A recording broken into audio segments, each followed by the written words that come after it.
Buenas tardes, amigos, y bienvenidos a una nueva entrevista de Folíbora, Descubriendo el Universo con Astro Carla, que es nuestra invitada del día de hoy. Nosotras somos Alexia Bellosca y Lorena Marcelo, el equipo de Folíbora, una iniciativa de estudiantes para divulgar la biología en las redes sociales. Hoy, viernes 19 de noviembre, es un día especial, pues es la primera vez que vamos a tocar un tema de astrobiología en nuestro foro, pero igual de interesante. Hemos invitado a la astrofísica y divulgadora científica peruana, Carla Arcetor, de quien admiramos el trabajo que hace en las redes sociales actualmente y la hemos estado siguiendo hace un buen tiempo. Ella es física de la Universidad Católica del Perú, realizó su máster en astrofísica en la Universidad de La Laguna en España y actualmente es candidata al doctorado en astrofísica en la Universidad de Chile, realizando también su tesis en el Observatorio Europeo sobre cómo la física de las partículas de polvo ayudan a la formación de nuevos planetas. Ella se dedica a estudiar la microfísica de polvos cósmicos y vamos a conversar un poco de su trabajo como astrofísica y divulgadora científica. Esperemos que sea de su agrado la entrevista y puedan aprender la experiencia de Carla. Gracias. Hola a todos, hola Carla, bienvenida y muchas gracias nuevamente por aceptar esta invitación. Es un gusto tenerte hoy con nosotros. Hola Lorena, hola Alexia, muchísimas gracias a ustedes por haberme invitado. Estoy muy contenta de poder estar aquí y conversar con ustedes. Qué genial. Vamos a comenzar con una dinámica que normalmente hacemos en nuestras entrevistas para dar un toque divertido. Se trata de las preguntas ping pong, ¿sabes cómo es esta dinámica? Sí, sí. Ya, entonces son preguntas cortas, ¿no? Y respuestas rápidas. Y Carla deberá responderlas así, rápido. Me pone nerviosísima, pero ya vamos. Comencemos. A ver, la primera palabra que se te viene a la mente cuando escuchas ciencia. Ciencia, descubrimiento, aventura, fortalecimiento. Genial. Cuando eras niña, ¿qué querías ser de grande? Lo primero que quería hacer era astronauta. Fue lo primero que me acuerdo que le dije a mis papás. Qué lindo. ¿Y qué es la astrofísica para ti? Maravilla, curiosidad, humildad, porque cuando uno se da cuenta de lo inmenso que es el universo y lo insignificantes en tamaño que somos nosotros, te da una sensación de humildad muy grande, creo yo, y wow, magnificencia y diversión también, es divertidísimo ver las cosas increíbles que hay allá afuera. ¿Cuál fue tu curso favorito cuando estabas en la universidad? En la parte científica, electromagnetismo.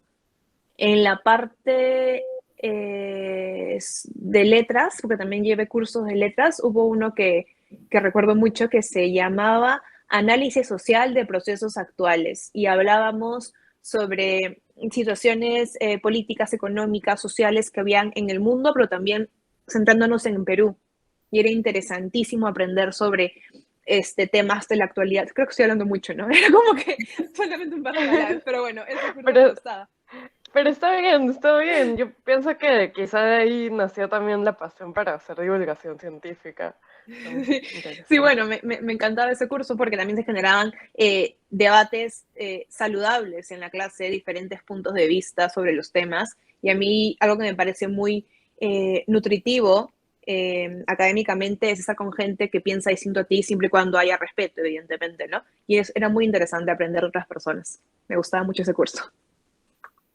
Qué lindo y qué interesante, ¿no? Que un curso de letras así. Un hobby. Corro, me gusta correr, no solamente por el aspecto de los temas de salud, sino también porque me despeja mucho la mente. A veces tengo un problema en el trabajo con la tesis de doctorado, ¿no? Y salgo a correr y me pongo música y y ahí pienso y varias veces me ha funcionado. Me despeja la mente y me ayuda a encontrar soluciones. Es verdad, como que te ayuda a disipar energía.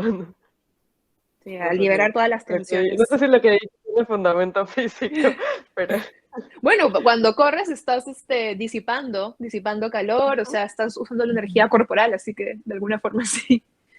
Sí. Y si pudieras escoger un lugar favorito en la Tierra, ¿cuál sería? O en el universo. Bueno, el universo, nuestro planeta, porque por ahora es el único lugar donde podemos sobrevivir como especie. Y en la Tierra, Cusco. Es mi ciudad Oh, favorita en el mundo y si algún día me dan la oportunidad o se presenta la oportunidad de poder vivir ahí, me voy a vivir ahí sin pensarlo. qué lindo, sí, es una ciudad muy linda. En muchos Mm, aspectos, sí. Y un libro que recomiendes a leer a quien quiere saber más sobre el espacio. Libro o documental también, Cosmos, es para mí,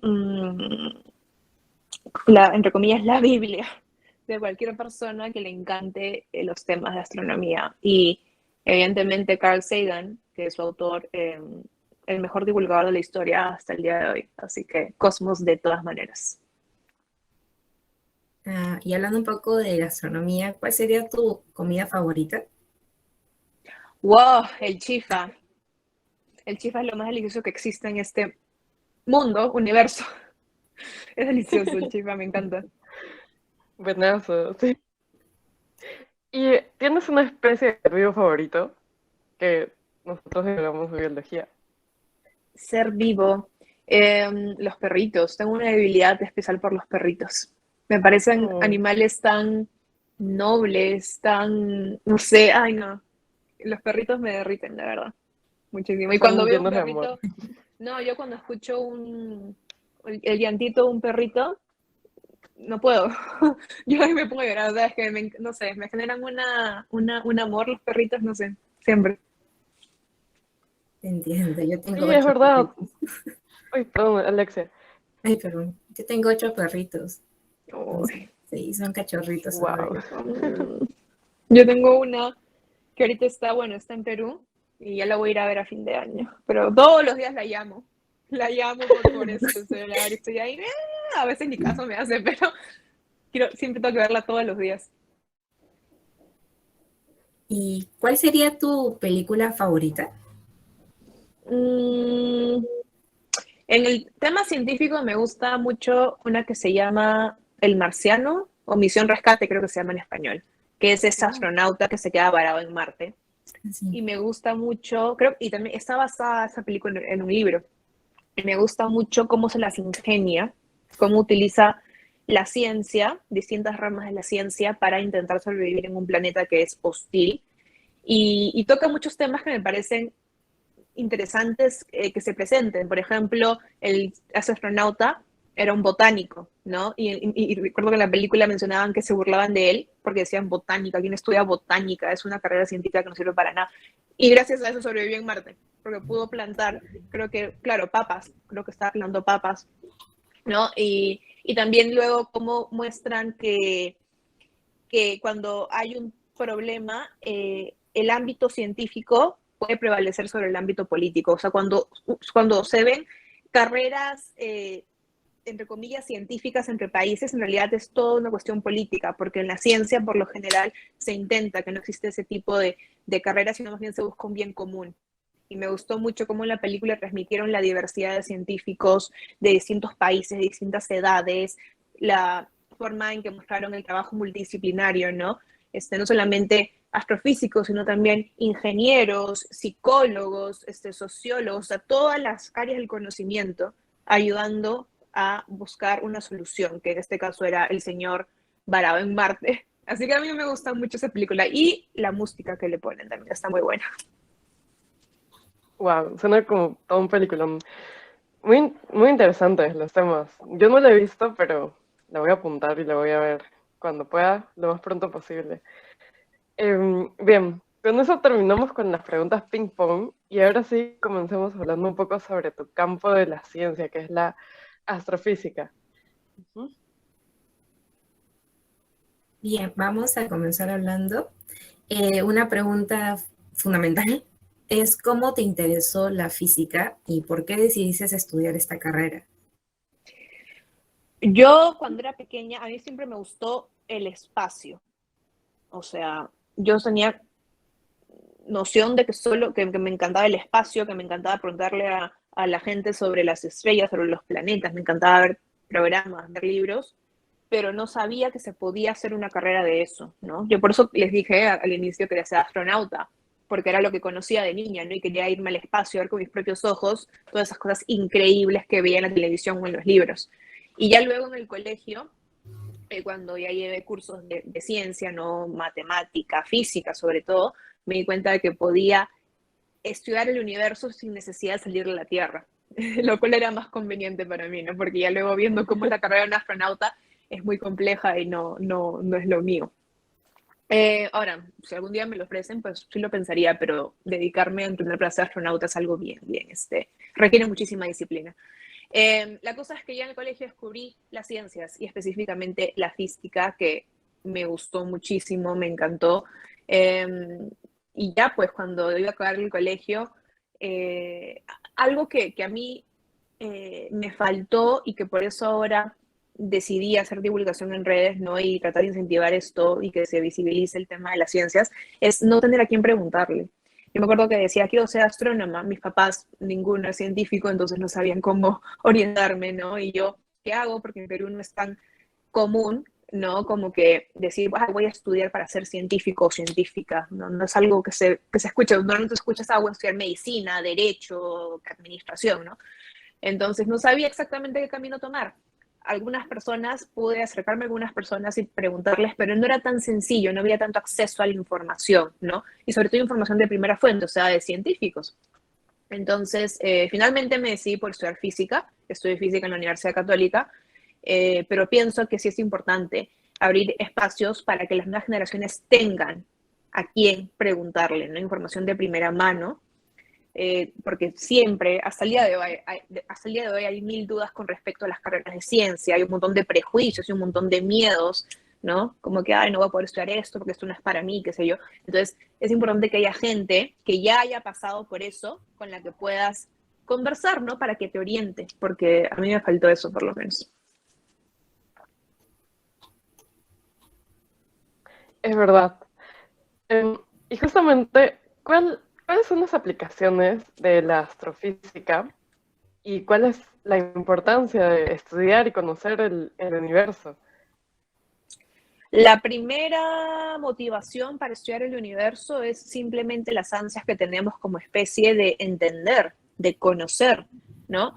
Si no estudiáramos nuestro universo, sería como vivir en una cuevita, escuchar que a veces pasan cosas afuera, pero que no nos importe, y seguir en nuestra cueva, ¿no?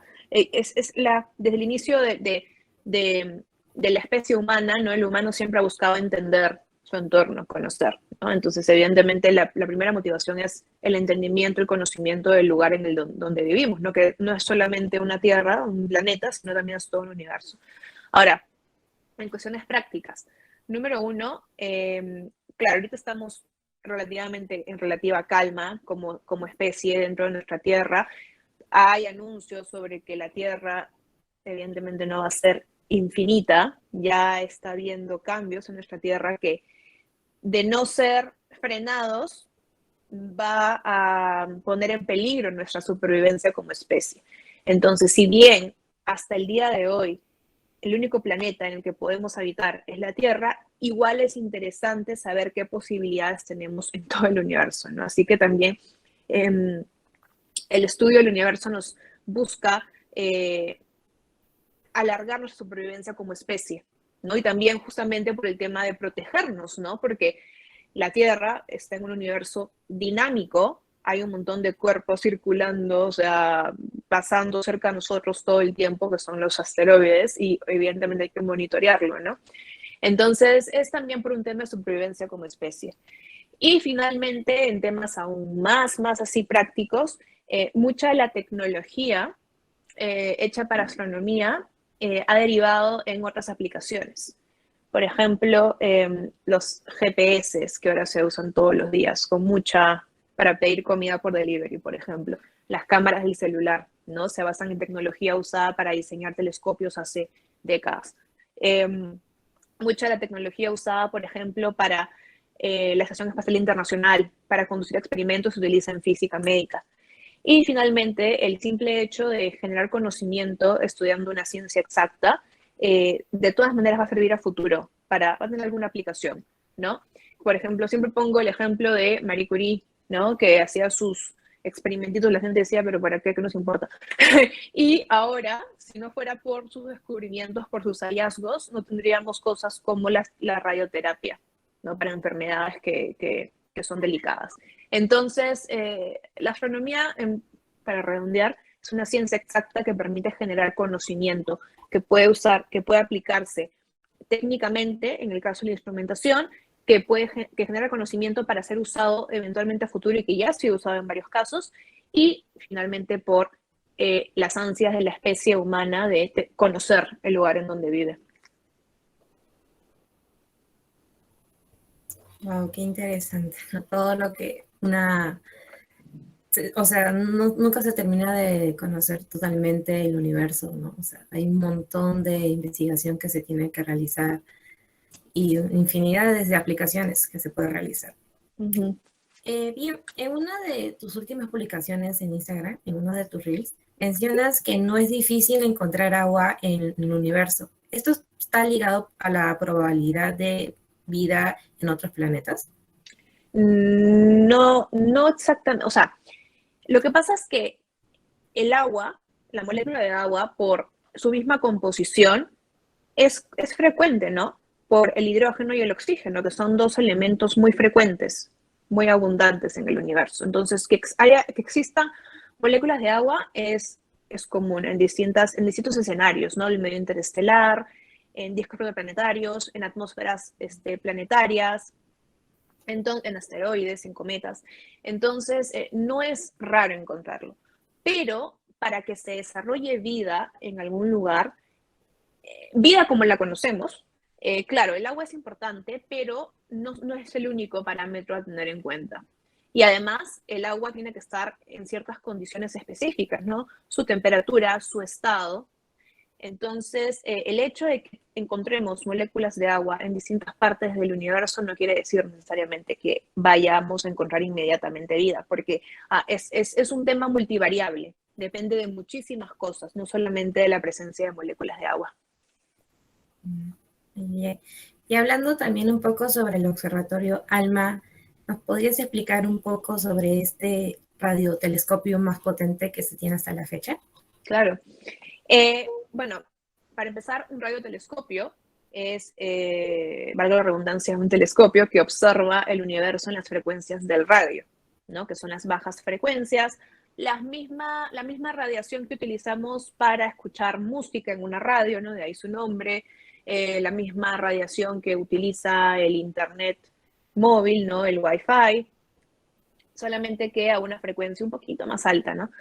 Pero dentro del espectro del radio. Entonces, los radiotelescopios suelen ser, en su gran mayoría, como antenas parabólicas, ¿no? Muy complejas, con bastante instrumentación intermedia, y hasta hace unas 3, no, un poco más, probablemente 4 o 5 décadas, queríamos mejorar el tema de la precisión de la observación. O sea, queríamos observar bueno, yo no, los radioastrónomos de esa época, querían observar en radio objetos cada vez más pequeños y cada vez más débiles, ¿no?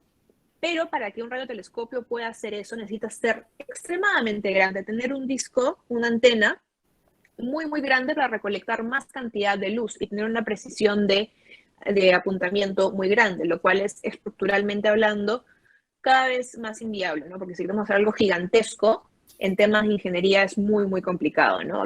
Les hablo de antenas de cientos de metros, es muy difícil, ¿no? Entonces se utiliza una técnica que a mí me parece de las técnicas científicas, astronómicas más relevantes de este siglo, yo creo que de la astronomía en general, que es la técnica de interferometría, que nos permite usar un arreglo de varios radiotelescopios, de varias antenas, y apuntan a una fuente de manera sincronizada, tal que el efecto final es como si tuviéramos un radiotelescopio del tamaño de la separación entre las antenas. Entonces, cuanto más lejos, cuanto más alejadas estén dos antenas en un interferómetro, es como si tuviéramos un disco, una antena así de grande. Y eso es una revolución total, porque nos ha permitido observar objetos muy lejanos y muy débiles, ¿no? Como por ejemplo la imagen que salió hace un par de años de el agujero negro, ¿no? Fue hecha con un interferómetro, fue sacada con un interferómetro, usando radiotelescopios en distintos continentes, ¿no? Así de grande necesitábamos que fuera el interferómetro. Entonces, ALMA es un interferómetro, de hecho participó de ese proyecto. Y ese interferómetro ALMA consta de 66 antenas, ¿no? Que observa en distintas bandas de radio y es el más potente a la fecha en el sentido de que su resolución angular, o sea, la resolución con la que observa nos permite obtener imágenes o información de objetos muy, muy lejanos, probablemente muy, muy débiles, ¿no? Tal que podemos estudiar, por ejemplo, cómo se forman los planetas. O sea, imagínense, si ya por sí observar una galaxia, que es algo gigantesco, igual es complicado. Imagínense dentro de esa galaxia buscar estrellas que tengan a su alrededor discos de polvo donde se forman planetitas. Observar eso es muy difícil y con interferómetros como ALMA estamos logrando observar esto. Así que por esto ALMA es muy importante en el mundo de la astronomía. Qué increíble toda la tecnología que se aplica para lograr estos objetivos y cómo ayuda a estudiar mejor. Yo también quería preguntar un poco, ¿qué es la microfísica de polvo cósmico? Porque sé que te dedicas a estudiar ese tema. Sí, lo que yo hago es con datos obtenidos con justamente ALMA u otros interferómetros como por ejemplo el VLA que está en Estados Unidos, es observar regiones donde hay emisión de polvo. Distintos tipos de emisiones. El polvo pasa por distintos mecanismos que le permite emitir o reemitir en distintas frecuencias de radio, ¿no? Por distintos procesos físicos, distintos procesos de radiación. Entonces, lo que yo hago es obtener esta radiación que me permite trazar este polvo, lo que sucede con este polvo, y de esta manera estudio o analizo cómo se forman distintas cosas. Por ejemplo, si estudio el polvo del medio interestelar, que es el espacio entre las estrellas, podemos entender ciertos mecanismos de radiación que hasta el día de hoy no se entienden muy bien, ¿no? Cómo se comporta el polvo, de qué son estos granos de polvo, cuál es la química detrás de estos granos de polvo, ¿no? También he estudiado la emisión polarizada de polvo en regiones de formación estelar, que me permite entender cómo se comporta el campo magnético en una región de formación estelar y entender cómo se forman cierto tipo de estrellas gracias a la influencia de estos campos magnéticos. Y actualmente estoy estudiando emisión de polvo en discos protoplanetarios, que me permite entender la dinámica, más que la dinámica, la cinemática de estos discos, ¿no? Distintos comportamientos que tienen que nos llevan a ver cómo se formarían nuevos planetas. Entonces, estudiar el polvo y también el gas nos ayuda a entender la formación de varios objetos en el universo, desde planetas hasta estrellas, ¿no? Wow. Esto va mucho ligado a lo que estás justo también estudiando para tu tesis. Sí. Entonces, sería bueno que nos cuentes un poquito tu experiencia sobre tu doctorado en la Universidad de Chile y cómo se siente estar lejos de tu país, en un país, bueno, latinoamericano como Chile, que en este país lo que ayuda más es la divulgación científica, la ciencia, porque acá en nuestro Perú no hay mucho lo que es la astrofísica, incluso no se estudia. Entonces, como tal, ¿cómo te sientes tú? ¿Cuál es tu experiencia, no? Bueno, yo me fui del Perú primero a la maestría a España y recuerdo que al inicio me chocó, ¿no? Es complicado irte de tu país, alejarte de tu cultura, de tu familia. Y como siempre digo, por más que haya vivido en lugares que hablan mi mismo idioma, ¿no? Que es una ventaja, ¿no? En España igual también se habla español, en Chile también. Igual es distinto, ¿no? Desde el acento hasta los modismos, la cultura, podemos hablar el mismo idioma, pero la forma de manejar el lenguaje, la forma de manejar el trato es distinto, ¿no? Entonces, igual cuesta a veces adecuarse a la cultura de otro país, por más que tenga tu mismo idioma. Pero también es entretenido, porque conoces a otras personas con otro punto de vista, con otra perspectiva de la vida, y te enriquece, ¿no? Te enriquece de alguna manera. Así que puede ser complicado al inicio, pero luego uno ya le busca el lado bueno, ¿no? Puedes estar lejos de tu familia, de tu país, de tu cultura, pero también estás como que yo lo veía como una aventura y una oportunidad para aprender. Y sí, efectivamente, uno se lleva experiencias muy bonitas, conoces a gente muy especial que se quedan, que son tus amigos ya para el resto de la vida. Entonces, es una experiencia bonita que yo recomiendo a las personas que quieran salir a estudiar fuera. Sí, el ámbito académico es importante, evidentemente, pero también el ámbito personal. Yo creo que te enriquece como persona conocer otras facetas del mundo. Yo creo que es muy enriquecedor. Y sí, yo ahora estoy en Chile. Es gracioso porque como le digo a algunos amigos chilenos, hay veces que no los entiendo, o sea, hablamos el mismo idioma, pero como a veces hablan muy rápido o usan palabras que yo no conozco hasta el día de hoy, aunque lleve años acá, a veces no los entiendo, pero ellos lo toman con humor y me explican, ¿no? Y me he aprendido algunas palabras, algunas jergas ahí para estar ahí un poco en la onda, pero es entretenido, es entretenido. Para estar al día con la jerga chilena. Es verdad, Sí. yo también he escuchado que a muchas personas se les hace difícil entender eh, la forma de hablar los chilenos en el día a día.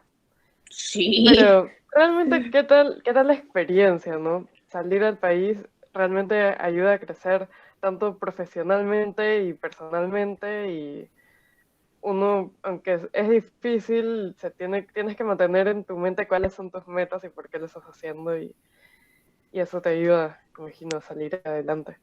Sí. Ahora, un poco hablemos de eventos astronómicos como el eclipse lunar que hubo ayer, que nos puedes contar un poquito sobre de qué trató este eclipse lunar, porque em, fue tan compartido en redes sociales y qué otro evento astronómico se aproxima. Yo creo que este eclipse lunar fue muy compartido por el hecho de que, si bien fue parcial, igual tuvo una parcialidad muy, ¿cómo decirlo? Tuvo una cobertura muy grande. Lo que sucede es que la luna pasa por la sombra de la Tierra, por la sombra generada de la Tierra al estar atravesada frente al Sol. Entonces, lo que sucede es que vemos que la luna se va oscureciendo, como si desapareciera, ¿no? Eh, y esta vez fue parcial, pero igual hubo una gran cobertura de la superficie. Y también fue muy importante por el hecho de que es el eclipse parcial más largo de este siglo y de varios siglos. No había un eclipse tan largo.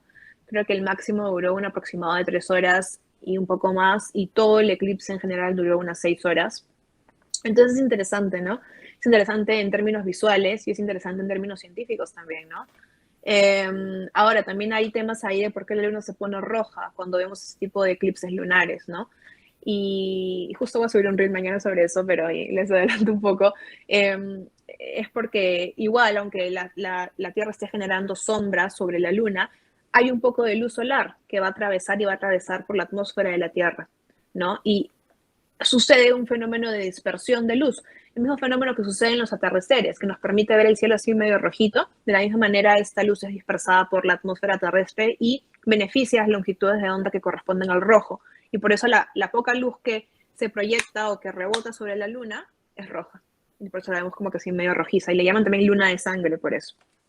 Así que también, por eso es interesante este eclipse, ¿no? Fue interesante, por el hecho de que era largo y se podía apreciar estos fenómenos, y por el hecho de que tuvo bastante cobertura, por más que no haya sido total. Y creo que el próximo año hay otro eclipse que va a ser total. Creo, no estoy muy segura, pero lo confirmaré luego, pero me parece que es el próximo año uno que va a ser total, un poco más corto, pero igual total. Así que es interesante verlo. Bien. Bueno, antes de la coyuntura del COVID, dos fascinantes de la astrofísica iban a lugares, ¿no? A observar estos eventos astrológicos que había, ¿no? Pero hoy en día es un poco más complicado por el tema de la pandemia. Astronómicos. Sí, entonces es un poquito más complicado, ¿no? Encontrar estos sitios donde estar con tu sociedad o estar con las personas que tienen esta afinidad, ¿no? Entonces también estaba viendo un poquito también tu Instagram y hablabas un poco de los elfos bailarines de Júpiter, que me pareció muy gracioso el título. Entonces, ¿podrías explicarnos un poco de qué tratas ello? Esa fue una noticia del año pasado. Lo que sucede es que como en nuestro planeta hay procesos dinámicos en nuestra atmósfera, lo mismo sucede en otros planetas, tanto el sistema solar como exoplanetas. Y esa vez se había detectado, o sea, ya en nuestro planeta, en nuestra atmósfera, ya habíamos observado ciertos destellos de luminosidad que sucede por choques de partículas en la atmósfera, ¿no? Pero esta era la primera vez que se observaba un fenómeno de este tipo en otro planeta.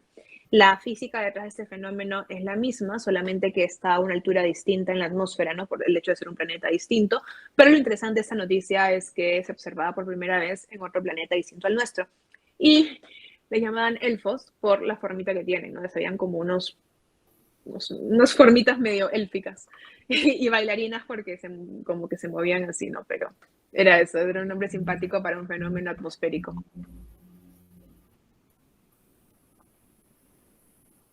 Qué gracioso el nombre que le pusieron. También otro de tus reels que vimos, que mencionabas que para ser astrofísico también podías estudiar biología y luego especializarse en astrofísica. Quizá conoces algún caso o cómo relacionas o sea, cómo un biólogo puede llegar a ser astrofísico. Es que va a depender mucho en qué te especialices.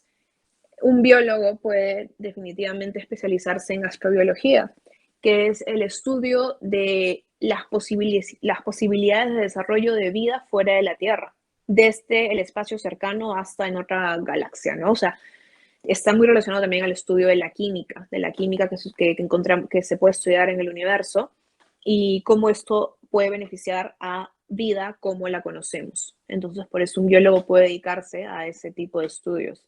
En general, cualquier persona que estudie una ciencia exacta puede hacer un posgrado en astronomía, ¿no? Porque ya tienes las bases científicas para dedicarte a la astronomía. Pero también yo conozco más casos de ingenieros que hacen posgrados en astronomía, sobre todo ingenieros electrónicos y mecánicos, pero se van bastante a la parte de instrumentación, que es una parte muy importante en astronomía. Por ejemplo, en radioastronomía, el radiotelescopio ALMA, fue elaborado y sigue siendo elaborado por distintos países del mundo, es un consorcio de países y de entidades científicas. Y de hecho, uno de los laboratorios de ALMA está en la universidad donde yo trabajo, entonces, y ahí trabajan puros ingenieros, sobre todo la mayoría de ellos electrónicos. Y tengo compañeros de la Católica, ingenieros, que ahora hacen su posgrado en astronomía, enfocados en esa dirección, así que sí conozco casos. Bien, entrando un poco ya al tema de la divulgación científica, cuéntanos un poquito sobre cómo divides tu tiempo estudiando el doctorado, formando parte también de tu página de Instagram, de tus redes sociales en sí. También tengo entendido que ya cumples un año como divulgadora científica en las redes sociales y esto es también de un agrado porque tengo también información de que el 34% solamente de profesionales están inscritos en lo que es el Directorio Nacional de Investigadores.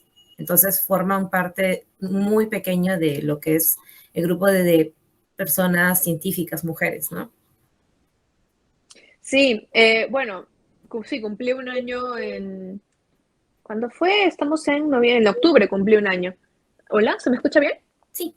Ah, ya, se escuchó un pitido. Ya, cumplí un año en octubre y bueno, el tiempo es complicado.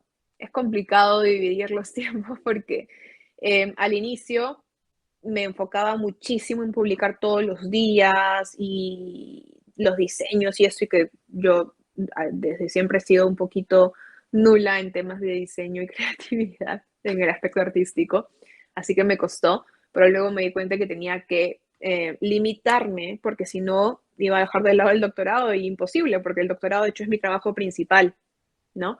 Entonces, ahora he tratado de organizarme de tal manera que no deje de lado la ciencia, ¿no? Mi trabajo científico, pero también pueda aportar a mi trabajo de divulgación.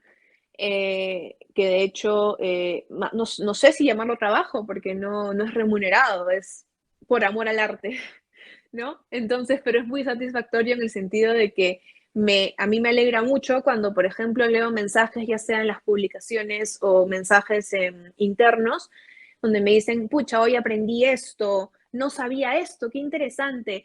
También mensajes que me han llegado de jóvenes y también adultos ya con carreras profesionales diciéndome, me he decidido por estudiar astronomía, ya sea por primera vez o como segunda carrera. Y eso a mí me parece genial, ¿no? Evidentemente hay una conversación previa para yo comentarles cómo es los pros, los contras, porque, o sea, no me refiero a contras a que hay algo malo, sino que como toda carrera tiene sus dificultades, ¿no? Como absolutamente toda carrera. Entonces, luego de hablar bien y objetivamente, hay gente que se ha decidido.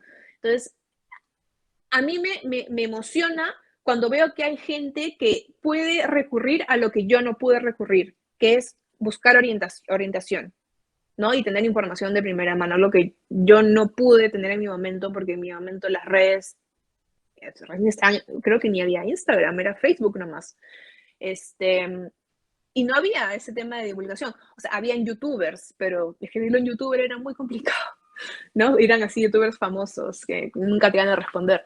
Entonces, a mí me emociona mucho cuando veo que hay gente que puede recurrir a eso, y no solamente con mi plataforma, hay muchos divulgadores peruanos de distintas áreas de la ciencia que sé que hacen la misma labor, ¿no? Gente interesada en sus áreas de la ciencia y que les piden consejos y sugerencias sobre la carrera profesional.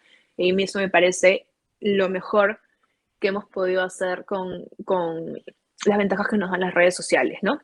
Además de difundir información sobre el ámbito científico. Así que incluso aunque el tiempo a veces no juega a mi favor, que tenga así que esté saturada de cosas, hay una retribución de esa manera, ¿no? Es la alegría de poder saber que igual de alguna manera estoy aportando en dar información o ayudando a personas, orientando a personas, ¿no? A seguir una carrera, lo cual me parece, a mí me encanta, es lo que más me gusta de estar en redes sociales. Pero eso, tratar de organizar mi tiempo, porque sí, a veces puede consumirte un poco, ¿no? Trato de ponerme horarios voy a entrar a responder mensajes 2 veces al día, ¿no? Si no acabo esto del doctorado, no abro Instagram, porque si no después me quedo. Entonces, igual hay que saber regularse, ¿no? Para poder cumplir con las responsabilidades primarias. Así es, pero qué lindo que que te des el tiempo de llevar esta plataforma y que esa plataforma sirve de inspiración para muchos que también quieren ir por el camino de la astrofísica y la astronomía y estudiar carreras relacionadas. Y no necesariamente es solo ellos, sino que personas que no están tan relacionadas a las ciencias del espacio les ayuda a aprender nuevas cosas. Creo que, por ejemplo, nos encantan los reels que haces, que son informativos y entretenidos a la vez. Y realmente a mí me parece que es un gran trabajo. Otra cosa Gracias. que también sirve para desmentir fake news o mitos, ¿no? Sí, Que justo también. también vi que a veces tienes que lidiar con comentarios conspiranoicos, ¿no? Sí. Sí, Siempre. personas que ni me siguen, pero están a la orden del día comentando todos mis reels. Y de manera, no, que el universo no existe, que todo es una conspiración de la NASA, que la NASA te paga. Ya quisiera. No. Siempre, siempre en toda la parte de la ciencia se van a encontrar este tipo de personas que creen en teorías no, conspiracionistas. Bueno, y ahora sí, hablando un poco de la ciencia en Perú, ya que se nos acaba un poco el tiempo, ¿cuál crees que es la situación actual de la ciencia en el Perú y el panorama que ves a un futuro? Y también, ¿qué logros o avances consideras que han habido estos últimos años?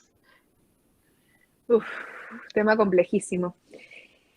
Yo creo que aún nos falta muchísimo como peruanos para poder decir que tenemos una cultura científica bien establecida. Yo creo que no es que falten científicos, justamente el otro día hubo un tema ahí en redes sociales y, y somos bastantes los científicos peruanos. Puede que no todos estemos en Perú, pero es porque estamos o terminado el posgrado, o hay gente que desafortunadamente tiene que irse de su país porque no hay trabajo. Y eso es uno porque no se le da el enfoque eh, que merece, no se le da el enfoque a la ciencia que realmente merece tener, no solamente para darnos trabajo, sino porque el desarrollo científico es proporcional, es para el desarrollo de la sociedad.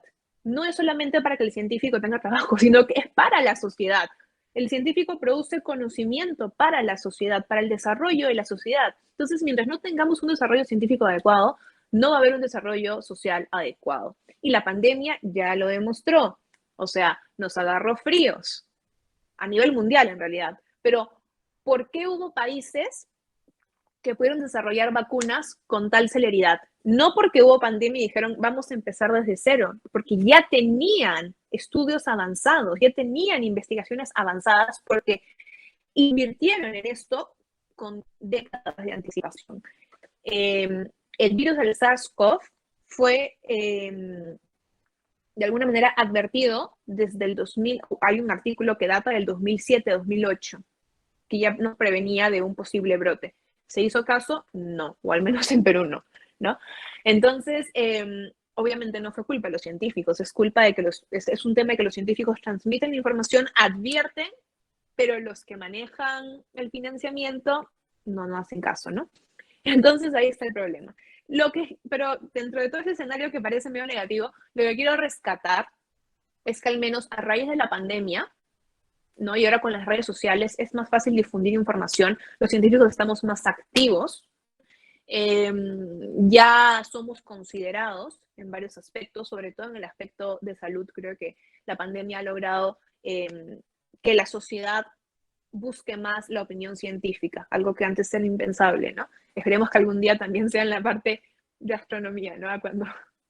Pero es que ese es el tema, creo que cuando ya estamos dentro del problema, recién nos ponemos a mirar. No hay que esperar a que haya alerta de asteroide para empezar a hacerle caso a los astrónomos, por ejemplo, ¿no? Espero que no suceda eso. Pero yo creo que dentro del panorama, que no es muy alentador, puedo rescatar que al menos ahora se está hablando un poco más de ciencia en el país, lo cual da ilusión, ¿no? Es esperanzador. Y pues esperemos que poco a poco la visibilización de los científicos y la voz que estamos teniendo, al menos por redes sociales, permita que haya un desarrollo que puede que sea lento, pero que al menos se esté dando, ¿no? Así que esperemos que esto siga avanzando. Y para terminar, justo también de la ciencia que está abarcando nuestro país, también había un tema de la exclusividad que se daba a la ciencia, pero para los hombres. Entonces, por ejemplo, un caso muy conocido fue cuando Albert Einstein con su compañera comenzaron a hacer divulgación científica, perdón, investigación científica, y prácticamente fue Albert Einstein que se llevó el crédito. Entonces, también hay como un efecto que se llama Matilda, que hace que a raíz de que en esta época de la Edad Media, las mujeres no eran muy reconocidas en el ámbito de la ciencia y tantas cosas brillantes que ellas lograron que fueron usurpadas por hombres. Entonces, también en nuestro país existe también ese tema de la discriminación un poquito de género, ¿no? Pero esperemos que hoy en día también esto también disminuya, porque las mujeres somos tan capaces como hombres y de igual manera, ¿no? Viceversa. Sí, sí, totalmente. O sea, yo creo que aún existe en nuestro país muchos prejuicios en torno al desempeño de las mujeres. O sea, se cree erróneamente que las mujeres tienen ciertas capacidades que las condicionan a seguir ciertas carreras, lo cual es totalmente falso. Cada ser humano es individual, cada ser humano tiene sus propias características, ¿no? Independientemente de si eres hombre o mujer o lo que... Entonces, es totalmente esos prejuicios. Yo creo, igual creo que con el tiempo se han logrado derribar algunos de estos prejuicios. Yo te hablo cuando entré a la universidad hace 10 años, poquito más. Cuando recién entré a la universidad, creo que era un poco más raro ver a una mujer en física. Y creo que ahora es más, no digo que sea wow, lo cosa del día a día, pero igual es más normal, es más común, no es tan raro como hace 10 años, ¿no? Entonces creo que poco a poco igual estamos avanzando en ese sentido, ¿no? Yo creo que también el hecho de que estemos llegando a nuevas generaciones ayuda, ¿no? Porque yo creo que esas ideas desafortunadamente están, no, por norma general, más impregnadas en las generaciones pasadas, ¿no? Por norma general, evidentemente en todas las generaciones va a haber una persona que piense así, o sea, es por norma general. Así que creo que poco a poco igual estamos avanzando bastante en ese aspecto, ¿no? Entender que la ciencia no tiene ninguna carrera es exclusiva de ningún género. Eso depende de cada persona, lo que le gusta hacer, las habilidades que haya desarrollado, que quiera desarrollar. Así de sencillo.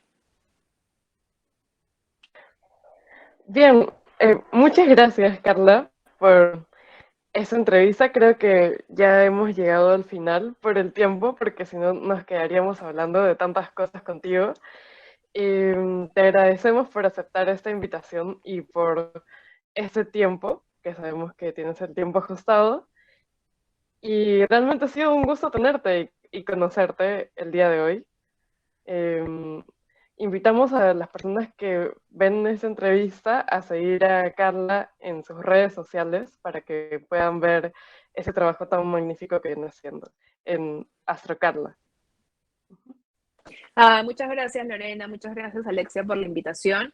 Me encantó estar acá. El tiempo se me pasó rapidísimo, en verdad.